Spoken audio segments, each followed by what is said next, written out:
Hey New Bay fans, this is a silver belt buckle. It is sterling silver. It's from 1986. It says Holford Flyers Senior Veteran HOA.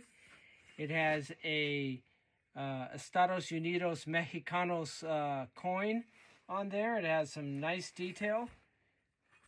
That's what the edges look like.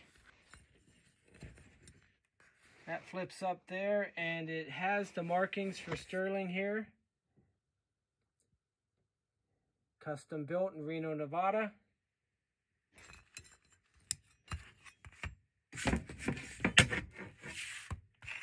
And here's a measure.